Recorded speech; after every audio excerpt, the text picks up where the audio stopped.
और अब कुछ खबरें तिजारती दुनिया से।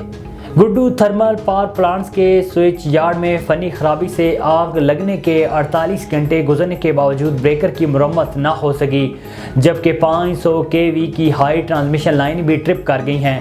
गुड्डू थर्मल पावर हाउस हुकाम के मुताबिक 500 केवी ग्रिड स्टेशन से 4 हाई ट्रांसमिशन लाइनें चल रही हैं, वो भी शदीद धुंध के बायस ट्रिप कर गई, जिसके बायस शिकारपुर, जैकोबाद, मुजफ्फरगढ़, सिब्बी, डीजी खान समेत मुतअद्दिद इलाकों में बिजली बंद हो गई है।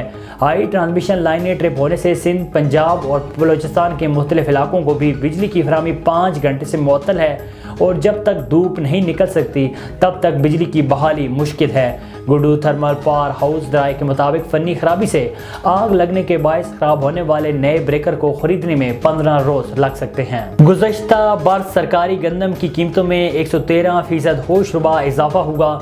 आटे की कीमत 65 रुपये से बढ़कर 140 रुपये फी किलो तक जा पहुंची। साल 2023 में गंदम और आटे की कीमतों में होशरुबा इजाफा करके शहरियों पर महंगाई का भारी बम गिराया गया। महकमा खुराक की जानिब से गंदम और आटे की कीमतों में साल में 2 बार इजाफा किया गया।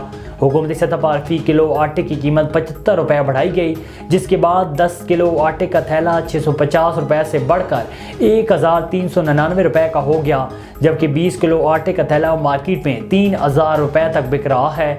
आटे की कीमतों में तूफान आते ही रोटी और नान भी महंगा कर दिया गया। साल भर में रोटी की कीमत 4 रुपये बढ़ाई गई। सादा रोटी 16 रुपये से बढ़ाकर 20 रुपये की कर दी गई। नान की कीमत भी 5 रुपये इजाफे के बाद 25 रुपये मुकर्रर हो गई। पाकिस्तान स्टॉक मार्केट में मुसलसल दूसरे रोज भी मुस्बत रुझान बरकरार है।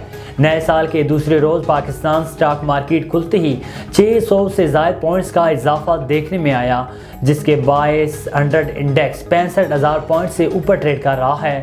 गुज़श्ता रोज स्टॉक मार्केट में 2210 पॉइंट्स का इजाफा हुआ। कारोबार के इख्तिताम पर इंडेक्स 64,661 की सतह पर बंद हुआ था।